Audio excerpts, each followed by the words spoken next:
Olá! Então, hoje nós vamos falar sobre a virtude da prudência em nosso Pai Fundador. E dois aspectos que sobressaem dessa prudência em toda a vida dele é a confissão e a direção espiritual, iniciada desde os primeiros anos e continuada quando o sacerdote, compadre Biagio Justiniano. Então, o exercício de se consultar sempre antes de alguma decisão, também quando ele se consultou para decidir sobre o rumo do seu sacerdócio, missionário ou consul dos mundos, né? Que o pai fundador tinha esse desejo de ser missionário na China, na África, e consultando com o seu diretor espiritual, ele ouve essa vontade, a voz do Senhor, no diretor espiritual, que diz que a China dele era ali em Nápoles, que ele ia evangelizar os surdos.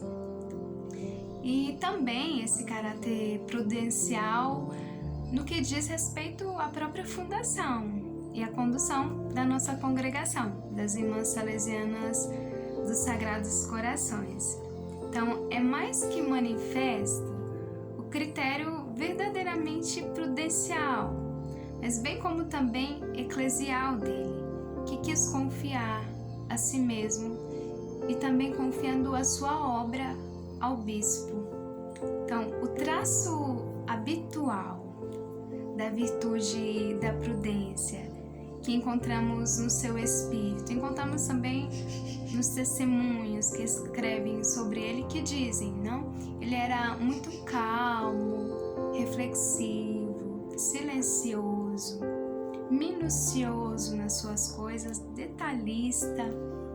E essas características eram impressas em todas as suas ações, pelas quais ele nunca foi visto tomar decisões improvisadas, não? Deixando-se guiar ou se dominar pelo humor do momento. E exatamente por esse caráter prudencial, essa virtude da prudência do nosso Pai Fundador, ele foi muito requisitado também como conselheiro, e merecendo deste modo a plena confiança das irmãs, dos surdos mudos e das pessoas que se encontravam próximo dele. E aqui convém gastar algumas palavras para clarear o exercício da virtude da prudência também nos 38 anos de direção da nossa congregação. E se deve imediatamente observar, então, que ele foi guiado dos sólidos critérios sobrenaturais e dos comprovados princípios ascéticos na formação das irmãs, as quais expressaram de modo bem concordante a sua eficaz ação de pai, conselheiro e guia, seja no confronto com cada religiosa, seja para a comunidade. Então, os testemunhos acentuam essa prudência. E dos vários testemunhos recolhidos, eu quero ressaltar aqui alguns testemunhos das nossas irmãs, que ressaltam essa sua prudência, a sua reserva. Então, uma irmã testemunha o seu zelo na formação das religiosas, que ele não faltava com as exortações e pregações de retiro. E ela ainda ressalta que ele era vigilante, de não deixar sem a paterna e a eficaz correção de cada mínima transgressão.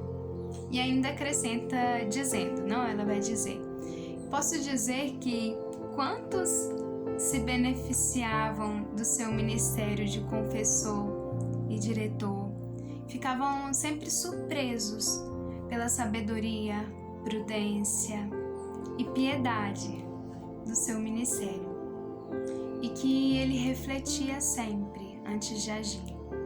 Uma outra irmã também atesta, a testemunha, a expressão, ela vai dizer assim, a expressão paterna do seu rosto e o seu olhar sereno, infundiu no meu coração uma grande filial confiança. Muitas vezes, ela vai dizer que teve a ocasião de abrir-lhe em confissão a alma dela. E a unção da palavra dele, a palavra doce, persuasiva, invadia totalmente.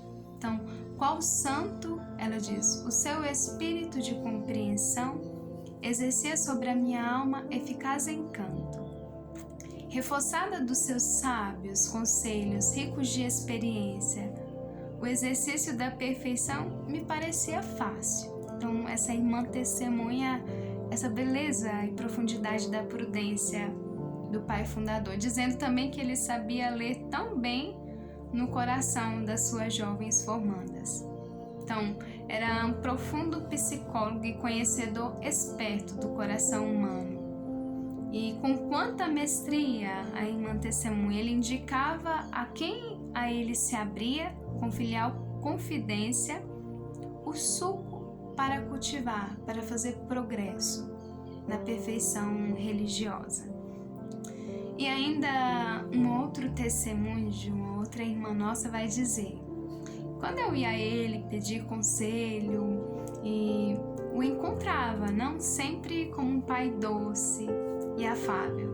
E cada vez que encontrava nele as virtudes de um santo, pela sua bondade, caridade e prudência. Então, é extraordinariamente revelador de um hábito de prudência e de sabedoria excelentes com o qual o nosso pai fundador viveu, não? E se comportou também em ocasiões de perseguições, de caluniosas insinuações nos seus confrontos. Então, o seu absoluto ficar quieto, sofrer em silêncio e rezar foram ditados seguramente daquela sabedoria sobrenatural que usou o Senhor diante dos tribunais religiosos e civis. Então, seguia esses passos de Jesus e deixava-se encarnar na sua própria vida o próprio Cristo, o qual ele refletia. Então, foi notável o seu prudente comportamento durante a sua vida, durante os longos anos também da visita apostólica, mediante então o seu agir cotidiano.